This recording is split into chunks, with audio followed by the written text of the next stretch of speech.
If anyone feels a burning question arising in your heart, you're welcome to slowly stand up and make your way towards this golden chair.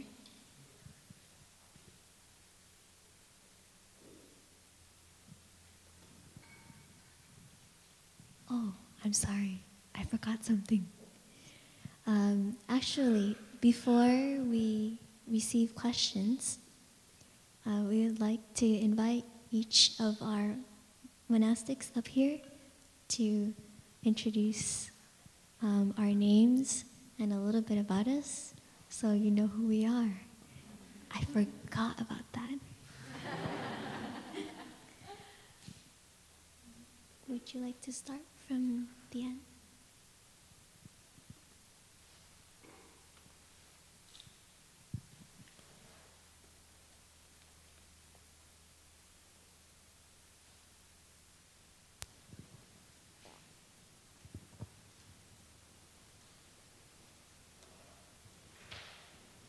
So dear respected Thai, dear brothers and sisters, and dear community, good morning.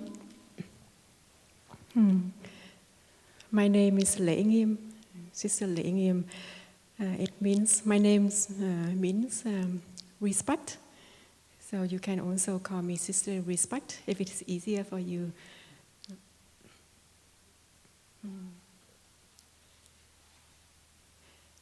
Sister Mẫn Nghiêm asked me sometimes that what kind of plants I like the most. I didn't give her my answer, but now I can share with you that I have a favorite plants at different time. So right at this moment, at this time of the year, at Deer Park, the century trees are the plants that I like the most. So I've been observing and watching the century plants giving its fruit, a flower at this time very much. So this is my answer to Sister Mẫn Nghiêm, and also I share with the whole Sangha. Thank you.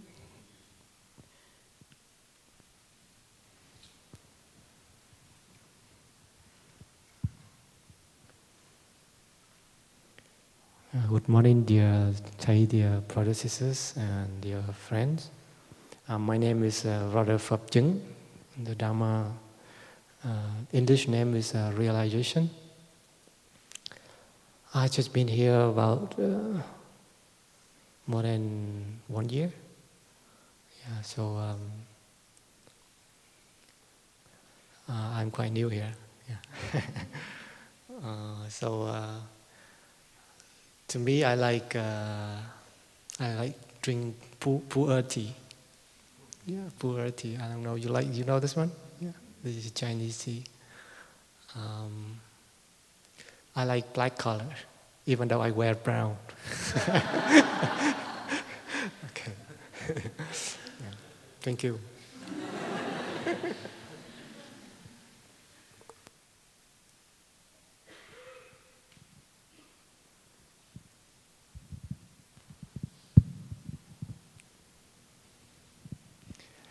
Dear Thai, dear Sangha. So my name is Brother Phap Ly, and it means Dharma reason or Metta Dharma. The same metta as metaphysics. So I'll let you try to understand. I'm still wondering. And to make it easier, you can even call me Brother Broccoli. First, because I like broccoli. And also, it's a funny name when I'm playing with children in our monasteries. It's easier for them to remember broccoli than Phap Ly. So. It's funny. Thank you.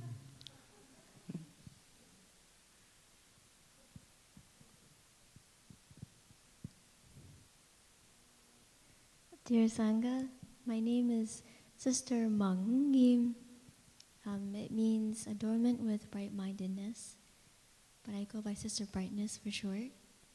And I have a crush on sea turtles. Thank you.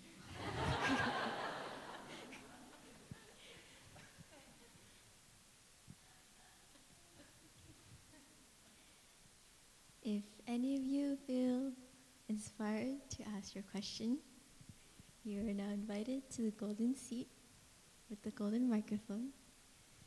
And if this seat is taken, you are also invited to still come, and you can form a sitting line where we have these empty cushions available. And we ask that when you arrive at the golden seat, that we all practice mindful breathing together by listening to a sound of the bell before you ask your question. So please.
So, dear teachers, dear Thai, dear Sangha,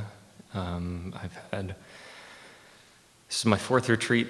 I've had some experience in mindfulness before, and the same question keeps popping up in my mind, and I have my own way of dealing with it, and I love that this practice allows us to all to kind of, have our own path, and there's no one answer.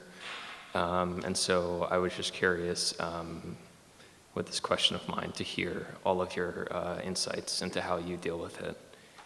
And so the question is this, mindfulness at its core is about cultivating awareness, but that awareness, once we identify things, there can be action that we take as well. For instance, when I think of this for myself, I think of the 5th training with nourishment and healing. So if I cultivate awareness in myself that something is nourishing to me, then the next step is, okay, I can take action upon this and incorporate this nourishing element into my life. So I guess my question is that, to you, in what situations do you just find that awareness is the, I don't want to say the right thing to do, but in what situations would you choose to just be aware, and in what situations would you choose to act? Does that make sense?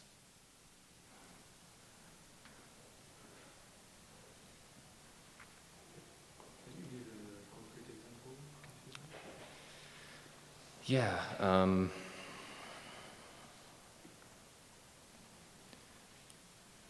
So if I'm doing sitting meditation, there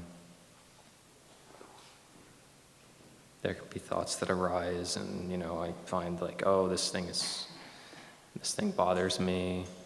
I'm sorry, I'm having difficulty coming up with a specific concrete example at the moment, but I guess what I'm saying is the rationale behind mindfulness in my mind has always been cultivating awareness and then with that awareness and being gentle with, like bringing the gentle attitude and the non-judgmental attitude along with that awareness can kind of allow things to process themselves and heal in a natural way. But I feel like there's also room in the practice for taking action and not just simply being aware.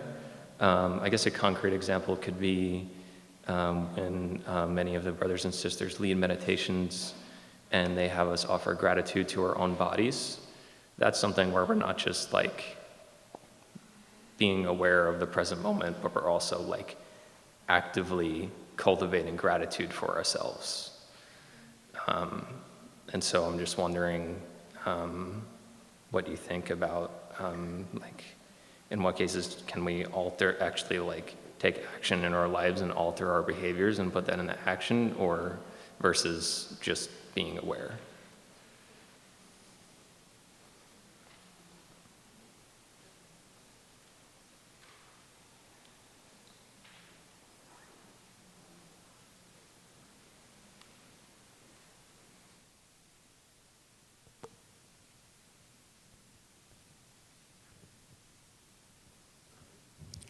So, dear community, I would like to share with you my experience. So, what I understand from your question is that when we cultivate the energy of awareness, and when we just be aware of like whatever is present and happening at that moment, and when we need to take action or not to take action. I can share an example when I'm in a meeting. So the sisters and brothers, we have a lot of meetings, at least once a week. So when I'm in a meeting, my practice is to stay with my body and to stay with my breath. When I listen to everyone's sharing, and if while I'm listening, I see that there is nothing that I need to add it in. I'm happy with the sharings of others, and I just sit there and continue to be aware of my breath and my body, and also aware of and listen to the sharings from my siblings. But there is time that I see, oh, I have an idea, and I think that would be helpful, at least according to me. Then I would bow in and share my opinions in a constructive way. But sometimes if I feel there is some kind of reaction, irritation to what has been said, and also I'm very much aware of the energy within myself, and my practice is not to do anything.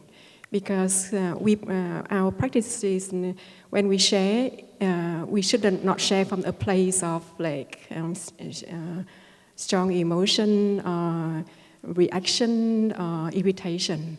So if I'm aware of my energy at that moment, then I know what I should do and what I shouldn't do. So that is one example.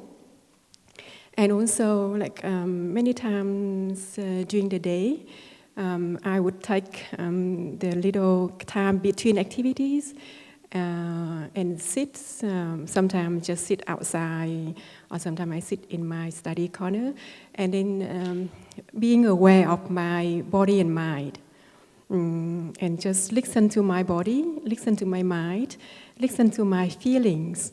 And if everything, I'm just aware of it, and there's nothing that I need to do about it. So that kind of awareness is to cultivate and to deepen our concentration and our awareness.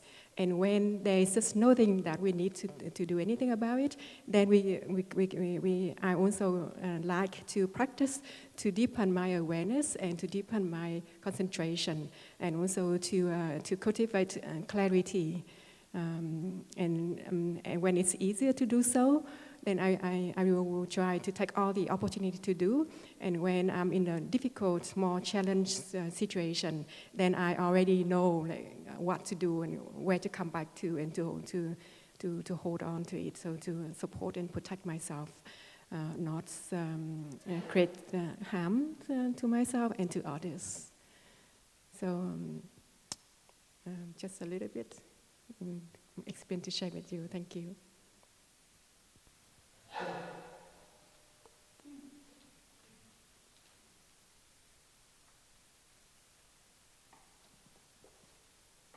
Should we go on to another question?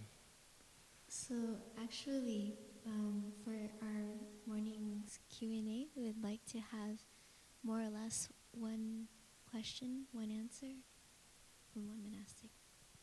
Thank you.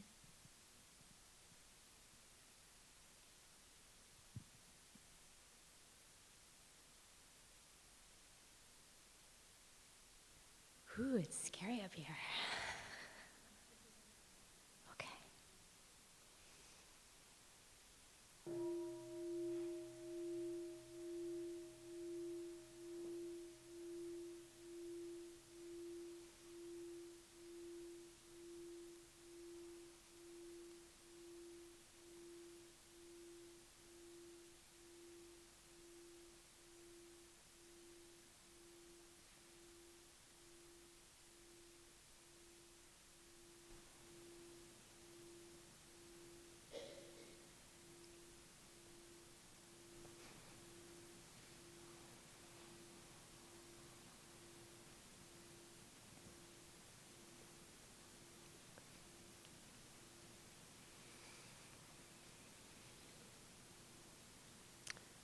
I'm trying not to share from strong emotion, but I realize I have strong emotion.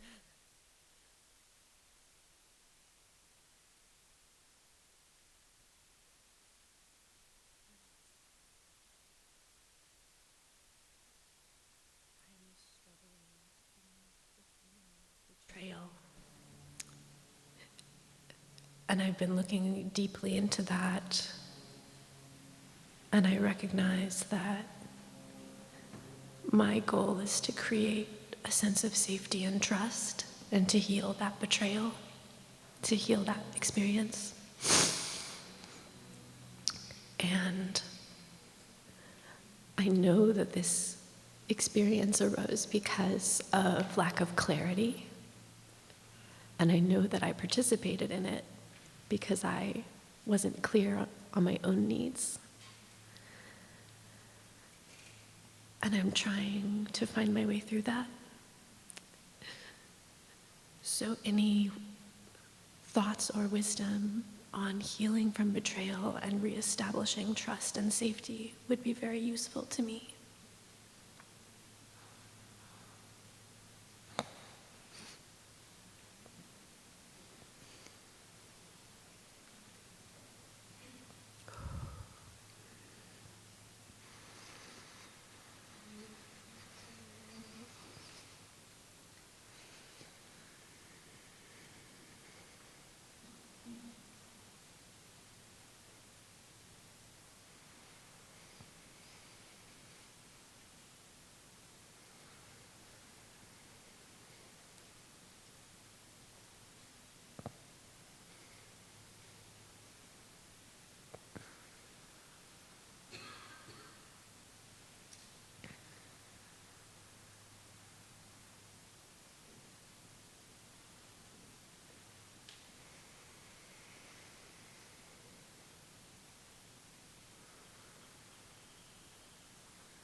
May I ask your name?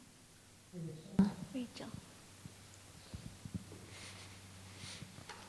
Before I begin, Rachel, I just want to explain that prior to coming up here, the four of us, we had agreed that after each question, we'd pause and sit with the question a little bit.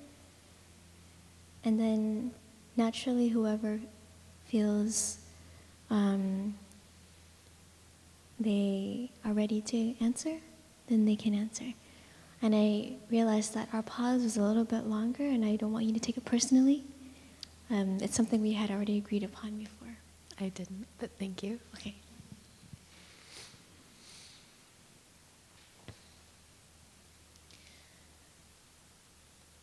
One of the Dharma doors that we offer and emphasize a lot at our monastery is mindful breathing. And I know that many of us may think, again? Or it's a little boring, or anything else, anything a little bit more hardcore, or a little bit more of a higher advanced level. And I've had those thoughts before, and I've had reoccurring thoughts before, but it's only when I hit rock bottom that I realize every mindful breath counts. If you go hiking at a very high altitude and you don't have enough oxygen, that's when you start to feel the need in your body for a deep appreciation of a fresh breath of air. It's only when we are in desperate need when we feel that we need something instead of appreciating what we could have had or what we had.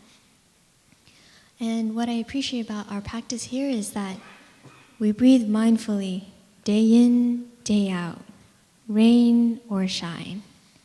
Whether we have favorable conditions to be happy and grateful, or whether it's a really tough storm and you don't see the light anywhere, you don't see any meaning in life, you feel there's a lot of injustice, you've been wronged, what's the point anyway? But that's why each mindful breath counts before the storm comes. And when the storm comes, and even after the storm has come. And when I look back at times when I have felt wronged, when I have felt injustice, whether it's a monastic sister, a monastic brother, or my own blood family, or very dear friends, especially when you feel like the closer you are to the person, they should understand you. They should be there and support you. Why is it that it's the people who are the closest to you who hurt you the most? Why?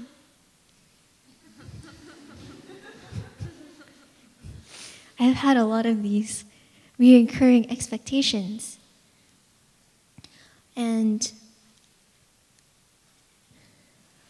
the mindful breath, the mindful breathing has always pulled me out of my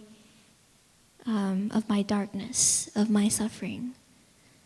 Every time I hit rock bottom, it's always the mindful breathing.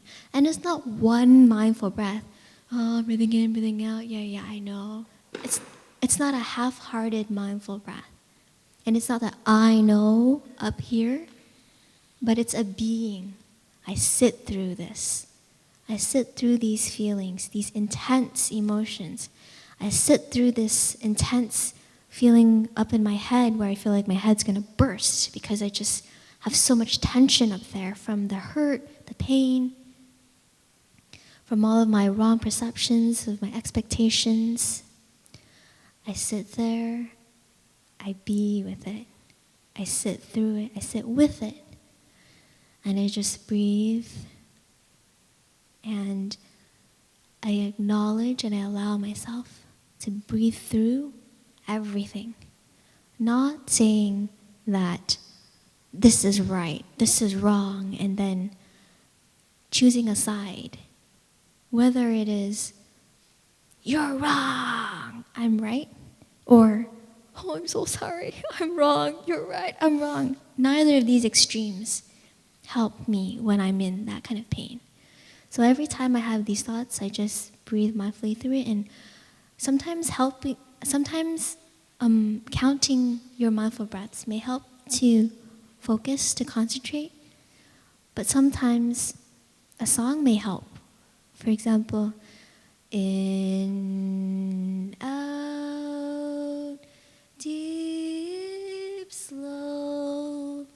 And when we continually remind ourselves to come back to the mindful breathing in a gentle and loving and accepting way, then it's easier for healing to be possible. We have to allow ourselves to suffer and to be okay with it. We have to first acknowledge it, because it's a very ingrained habit, energy, and reaction. Run away from suffering, block suffering, suppress suffering. Especially if in society that's what you see and hear all around you. Suffering is bad. Happiness is good. But these are all just notions. And when we can build up 1 mindful breath, 10 mindful breaths, 20 mindful breaths, 30 mindful breaths,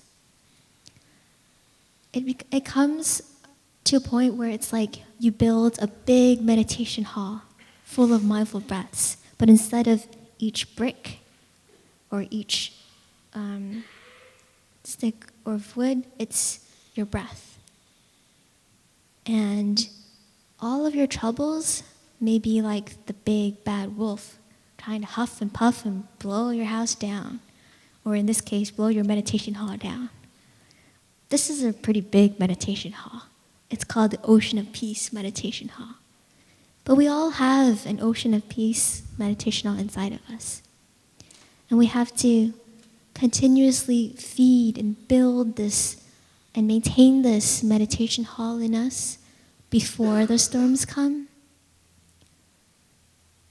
during the storm, and long after the storm. And it's not always easy to practice mindful breathing by yourself when there's intense suffering.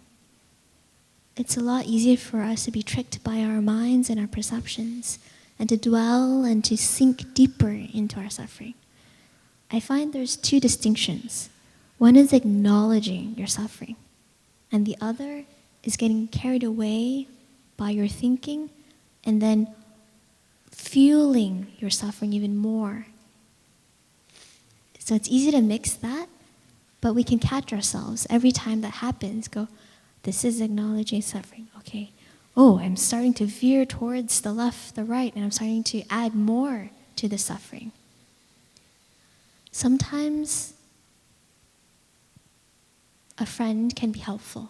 We can find a Dharma friend. You can come to Deer Park Monastery. We have our days of mindfulness on Sundays. But sometimes you can trust in your own innate capacity to heal through very simple things. Like for me, I take naps. I take long naps. I know it sounds silly and it's like, oh my gosh, you're so lazy, you took a nap. But actually, au contraire. I'm taking a lot of naps. Because when we are suffering, our body tenses up, right? Our mind tenses up. And what we focus on is dark thoughts, and we rehash what's happened, what's been said, and you're right, I'm wrong, blah, blah, blah, blah. You're wrong, I'm right. And it's hard to break out of that. But when you allow yourself to practice deep relaxation, like in the past days we've had here, you release all of the tensions in your body, you allow your body to rest, then you also allow your mind to rest. And they inter-are. You can't say, oh, I'm going to meditate and tense up. You can't understand the problem when you're tensed up. And I find that when I allow myself to rest, even if I am not able to fall asleep, it's okay. I just remind myself to come back, and it's okay. Yes, this has happened. All of this is, you can boil it down to wrong perceptions, to different favorable, unfavorable conditions, whether it's greed, whether it's anger, whether it's illusion, delusion. Usually, when somebody else causes us suffering, it's because they are filled of suffering themselves. So instead of trying to fix that person, fix the situation, we come back and do self-care with mindful breathing, deep relaxation, and we water the seeds of joy in us first. And then gradually we will begin to understand the roots of suffering that made the other person suffer, that made us suffer. And at the same time, you mentioned that we also participate. We also have our share. And we also understand our roots of suffering. It's also from greed, from anger, from delusion, from wrong perceptions. And then slowly we can begin to heal without either pushing ourselves to heal quickly or prolonging the process of healing because of our negative thoughts, because of our rehashing what's happened. And I know that many of you may think, again, mindful breathing, that's it. But actually, think of it as $1. You think, oh, it's just $1, but every dollar counts.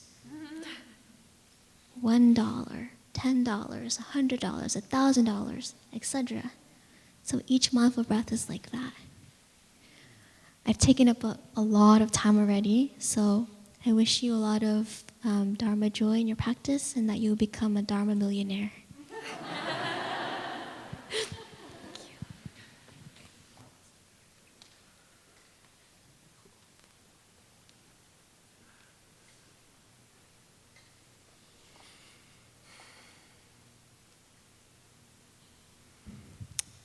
Good morning, friend.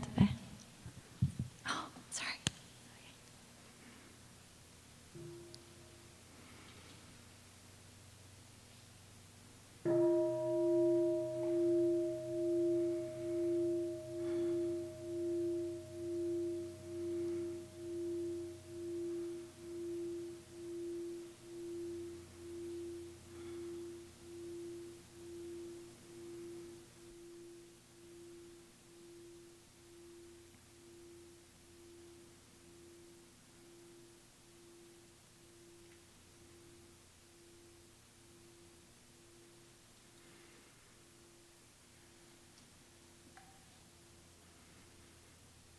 Good morning, teachers. Good morning, friends. I've been thinking a lot about aimlessness, nowhere to go, nothing to do. And I am a person who struggles a lot with anxiety and being 10 steps ahead all the time, thinking of all the things that I need to do constantly, and sometimes even feeling like I'm floating because I'm always just ahead of myself. And so the teaching of aimlessness has given me a lot of rest from that, but I keep thinking, how do I reconcile the teachings of aimlessness with the demands at home, at school, at work? How do I apply that with setting goals, self-improvement and mastery? How do those things mesh together?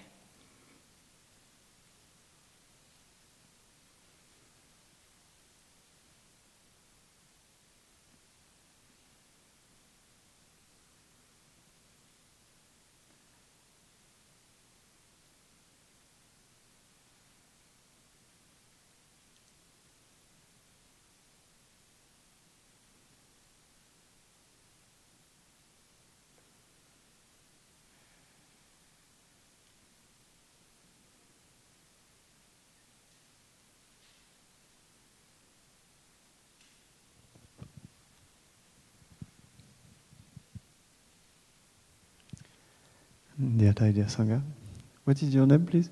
Bianca. Dear Bianca. Mhm.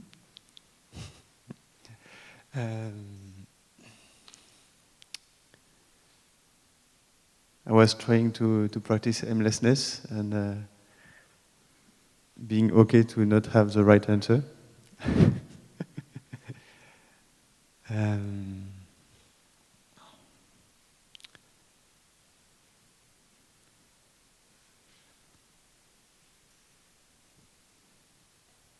it's a practice I like a lot too, and I've been thinking of it quite often. How to... I think it has to do with actually also the practice of enjoying whatever you are doing. For me, one of the easiest way to see if I'm striving for a goal is to check with myself while I'm doing something, if am I enjoying it, or am I just thinking ahead of when I finish that, maybe I can do that thing, or I will when I finish that, I can finally relax. When actually it's totally possible to relax while I'm doing that thing. And it's true that it's a training. It takes some time to, a little bit like what Sister Manim was saying. If you get $1 every time you catch yourself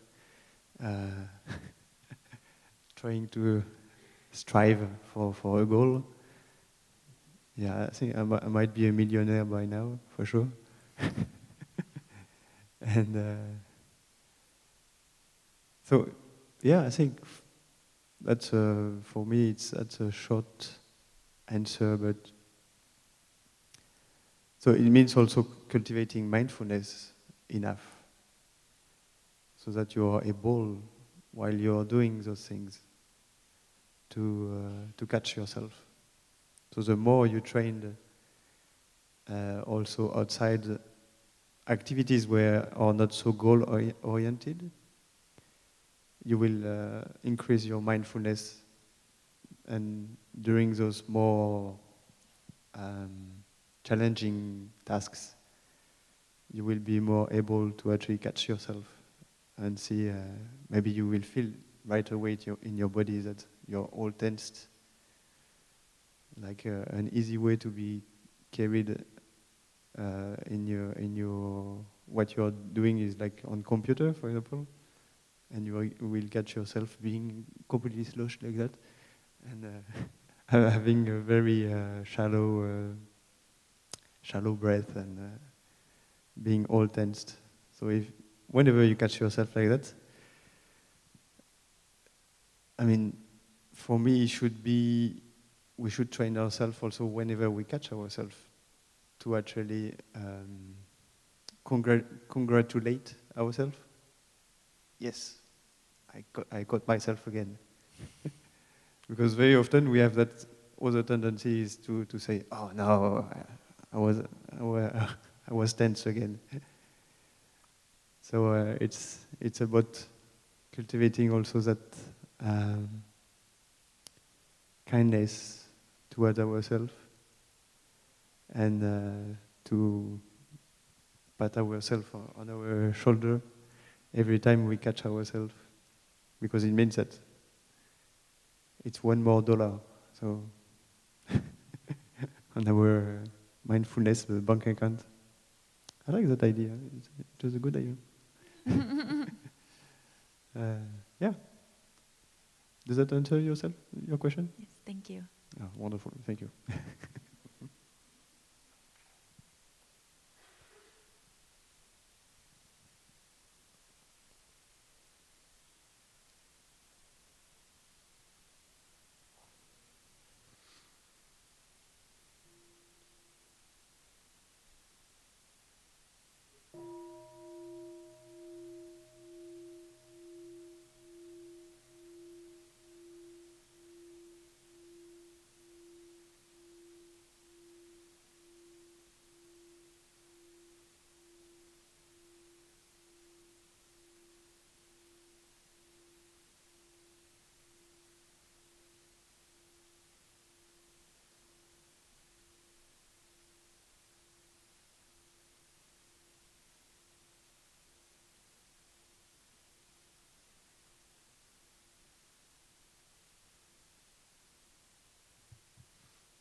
Dear Sangha, thank you guys for being here. My question is very similar to the last question.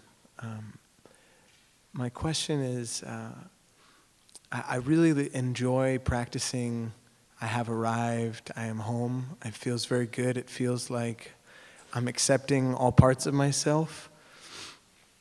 And at the same time, there are things that I'm working really hard to improve and to grow, like, for example, like playing the piano.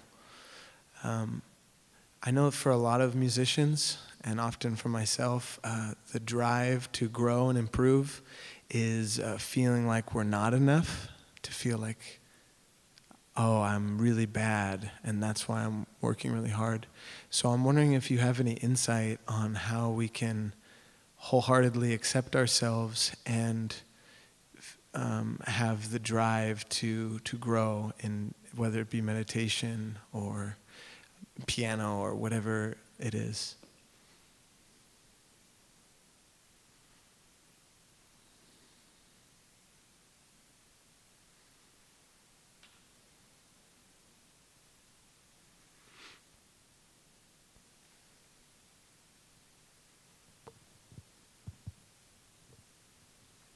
Yeah, dear Thầy, dear brothers, sisters, dear whole family. Already another 3 already share, so mine is the last one.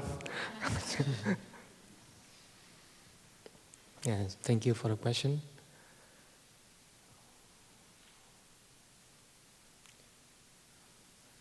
The practice of I have arrived, I am home is not a notion, but is really realize it and really practice with it.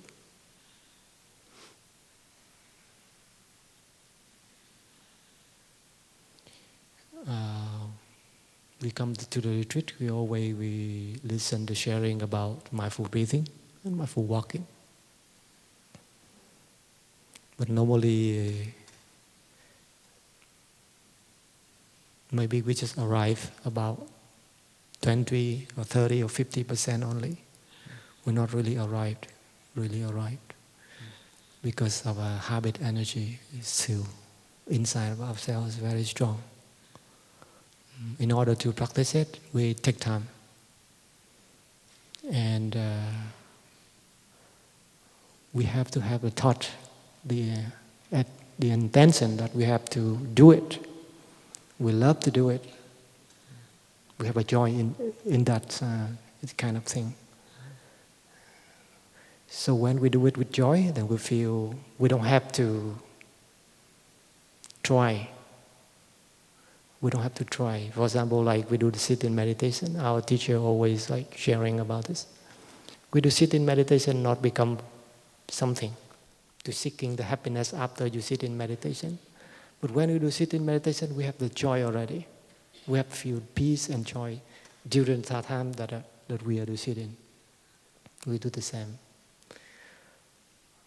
Yeah, I love music. I play the guitar a little bit.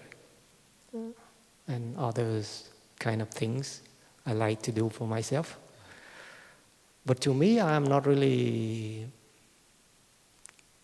put in front of me like the goal or the target. I have to get it. But when I do it, I just enjoy it.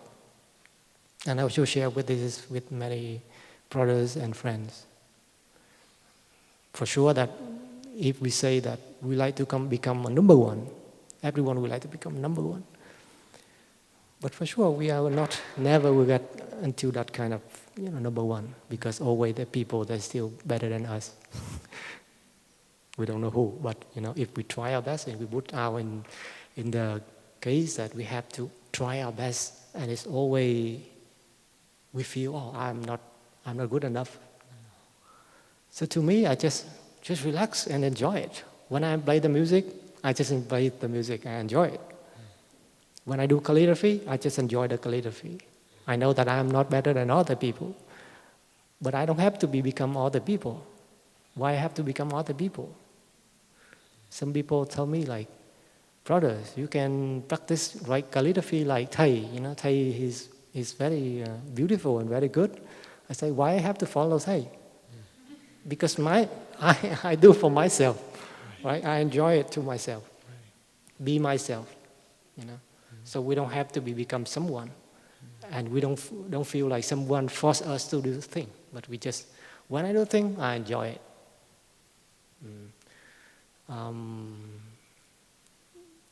For me, this is not easy to practice, and because I'm go through the process.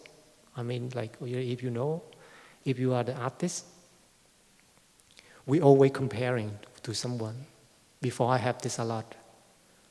For example, like I play the music, I'm saying, oh, that person is better than me, and I like to try to be better, and or even like the calligraphy.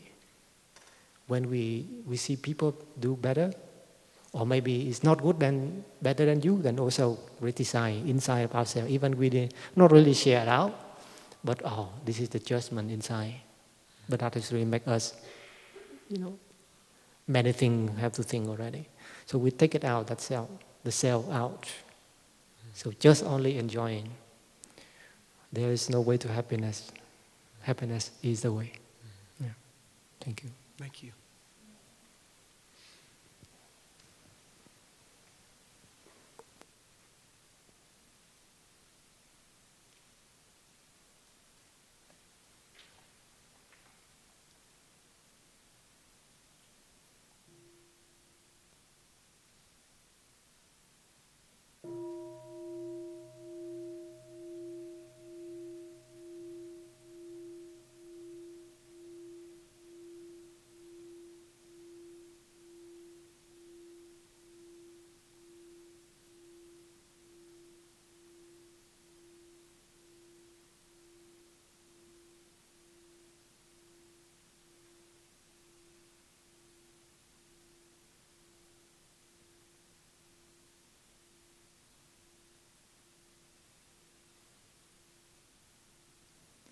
Hello, Sangha, brothers and sisters.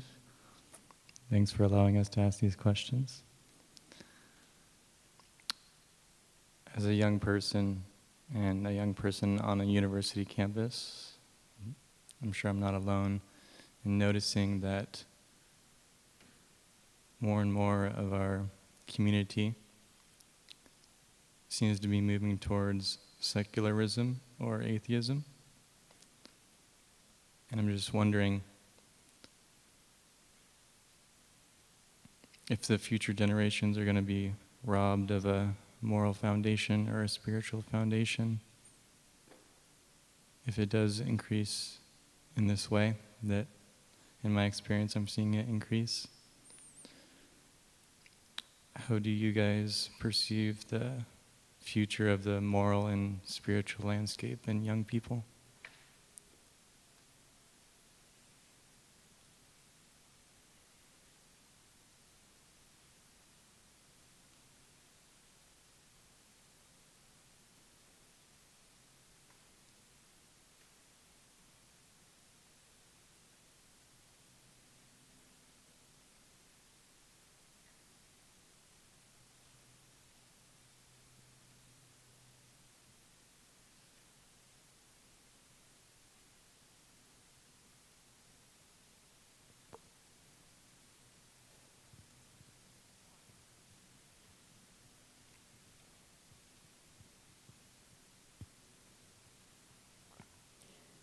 Dear community, thank you for asking question.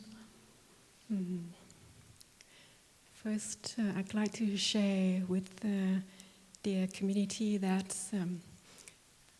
each year at Deer Park we have many retreats, and two of the retreats that I have a lot of joy and that I have a lot of nourishment is the Wake Up Retreat and the Teen Camp Retreat. So the Teen Camp Retreat, we also have around 120 teens, aged from 14 to 18. And then this one is the second retreat that I like the most. So I have a lot of joy participating in activities and Dhamma sharing and sharing the practice and facilitating. I share in my Dhamma sharing group the first day that At lunchtime on the first day, I had a lot of joy just sitting there eating and watching, observing the community of young people that eating in silence, in mindfulness, and really taking the time to eat and do one thing at a time. It's not like eating and looking at their phones or watching TV, Netflix, anything. So just observing the community at that moment is giving me a lot of joy. And I shared with my family that I was not only savoring my food, but also savoring my joy. My friend in the Dhammashin group, he's nodding and smiling because he heard this the second time.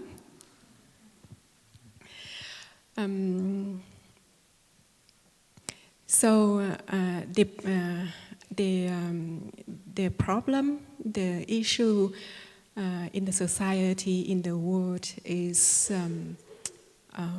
most of the time it's very big, it's huge, and sometimes we feel helpless.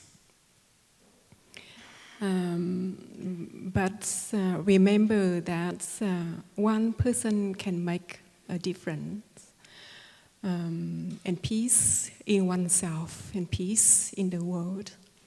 So that is how the monastics we live in the monastery, and we do our best in our daily life to practice, to cultivate awareness, peace, clarity, and freedom. And also we do our best to offer the practice with people we meet in our path. As much as possible, we will offer retreats in the monastery or outside the monastery. And the day of mindfulness on Sunday, we open to the public, and often we receive between 200 and 300 people come for the day on Sunday. And every Sunday, we have about 100 new people, so people come for the first time. So it gave me, at least, it gave me, and I believe that all my siblings, a lot of joy and hope, because the more we come together, the often we come together, the more we hope we have for the future. And especially when I see young people come to practice and really like wholeheartedly to practice and to learn the Dhamma. So that with the practice, we will be able to first to cultivate peace within ourselves, calm and clarity. And when we have the clarity, we know better what to do, what action to take.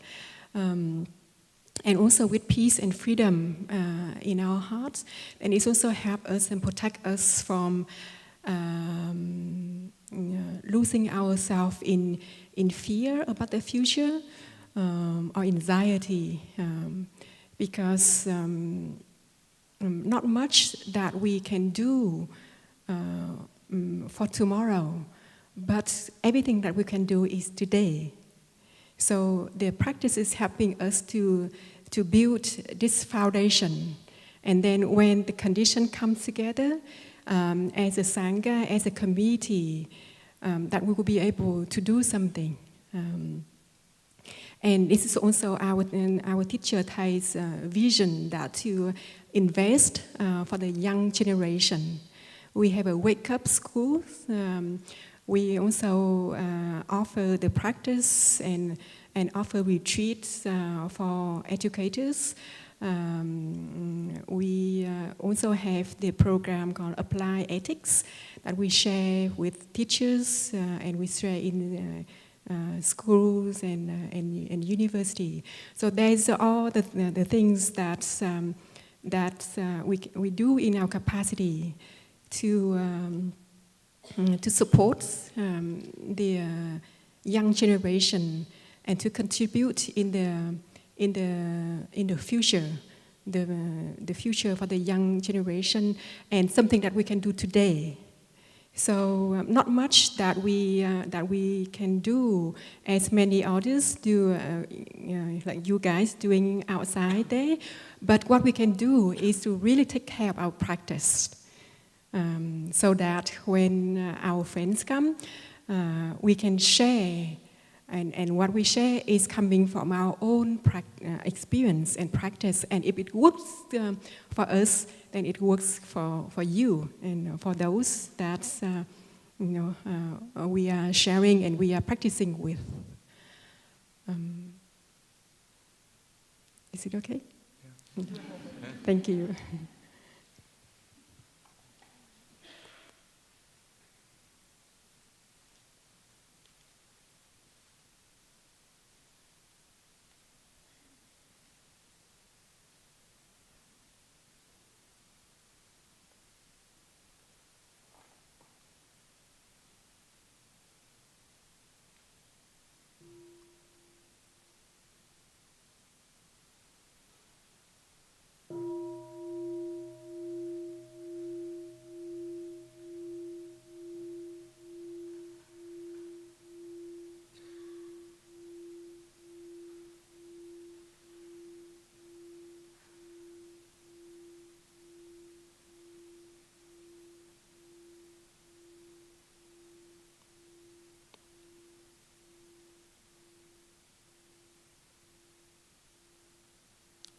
Dear respected Thai, dear sister Lanyam, dear brother Realization, dear sister Radiance, and brother Broccoli. I feel a lot of softness and tenderness with this Q&A and like different relationships I have with all of you and the practice that you have and moments where I felt very supported. So that's so nice. And for those of you who don't know, Sister Lanyam gave me, or was one of the people who gave me my Dharma name 2 years ago at a wake-up retreat when I took the trainings. So there's something really special about that. I'm peaceful discovery of the heart. So I think it's a noble practice to not rehearse what you're going to say when you're here. For me, it's like a really powerful practice to not rehearse what I'm going to say and be present. And now I'm here and I'm sort of figuring out as I speak. I have questions about how I can support the monastic community here at Deer Park to create people of color spaces and LGBTQIAP spaces. I very much feel that there's harmony in the community where there's a family retreat and there's a people of color space, or it's a wake-up retreat and there's a white awareness space. I feel like that provides harmony in the community. And I know that there's so many lay people who attend, who want to support Deer Park in cultivating these spaces.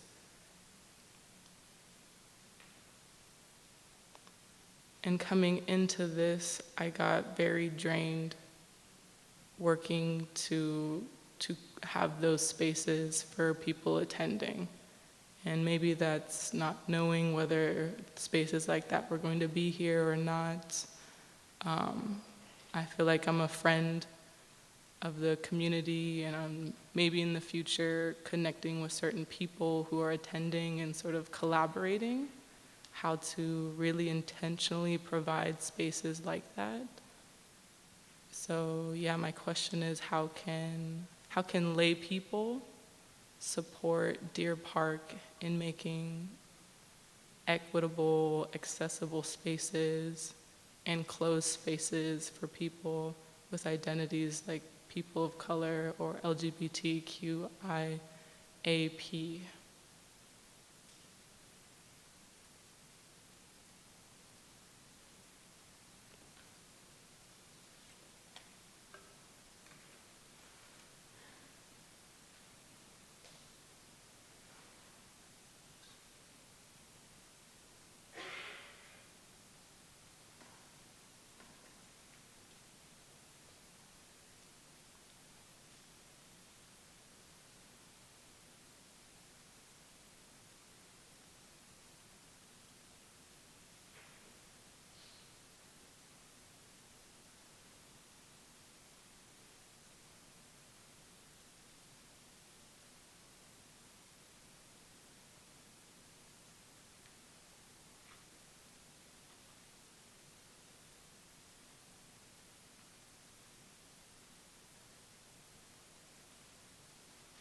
Thank you for the question. I don't know I can answer for your question, but something called in my mind that I have to answer this one. To me, the best way to support the monastics is practice for yourself. Because everyone here, we come here that we seek peace, at ease, and transformation in our life. That is what monastics we are doing. And what we open in the retreat, wake up retreat like this for what? Just for everyone here, come here, to come and learn. So what we really wish is your transformation, your happiness. So the better way that you can support the monastics is your transformation, your peace. If you happiness, you make monastics happiness. That is just only for the practice side. Another side, if you would like to support, yeah, we can come for. Here we have, during the year, we have many retreats that we can come and support as a volunteer. I remember you already came here last wake up retreat, yeah?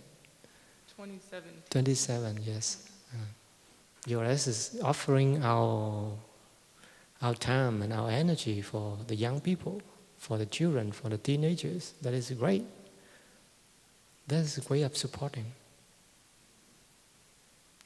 And one more thing, if we really like to support the monastics, you can offering yourself to monastics, like us here.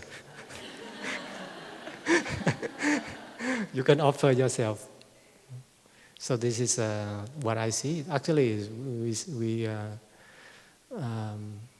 when we become a monk or a nun, to me, that I feel that first of all, I feel I am happy because I do for myself.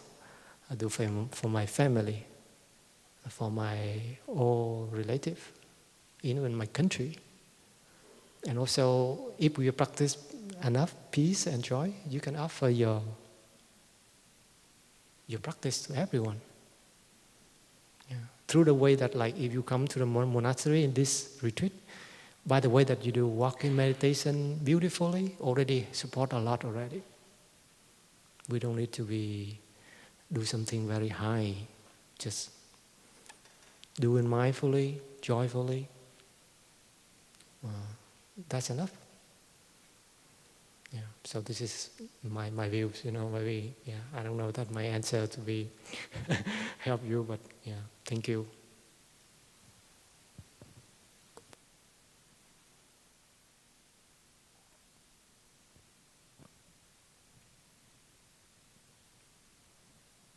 So, dear Sangha, it's 11:58, and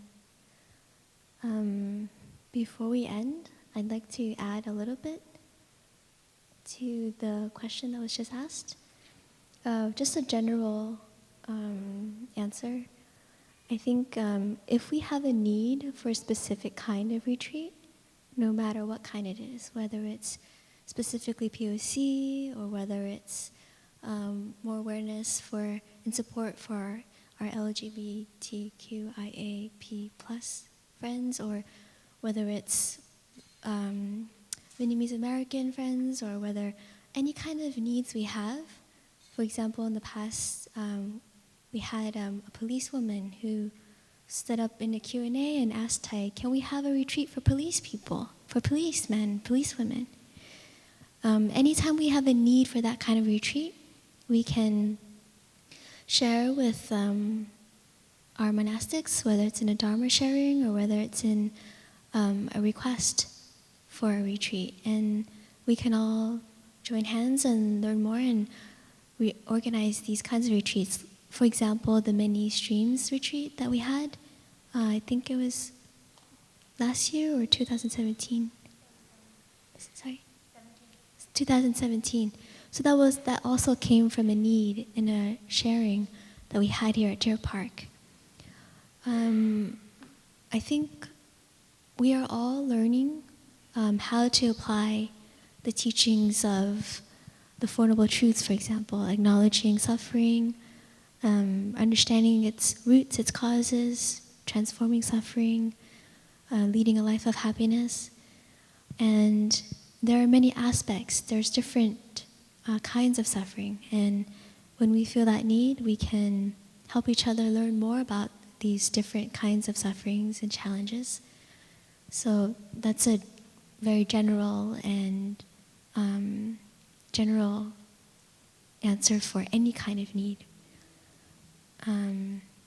for a retreat. I don't know if that's helpful. Also, if there are any other questions that haven't been answered here, you can bring them to your Dharma discussion this afternoon. And you can also rely on the collective insight of your group, not just from the monastics, but also from other friends who may also have similar experiences. Again, like we mentioned earlier, our answers continuously grow if we allow them to. So whether or not we feel satisfied with what we have heard, we can always sit with these koans, these riddles, and we can always continuously learn together. Thank you everyone for coming today, for sitting, for being, for listening, for asking, and of course, for answering, for our siblings on the panel. And I'd like to invite everyone now to place your hand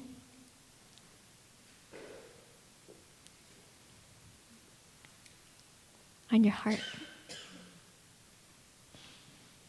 And let us sit with our heart that is pumping blood, and also allow our heart to be filled with loving kindness for ourselves, for the person on our left, on our right, everyone in this hall, and everyone in all directions. And when we hear the sound of the bell, let us practice breathing together as a community. So it's a mindful breath, a mindful in-breath and out-breath of the entire community.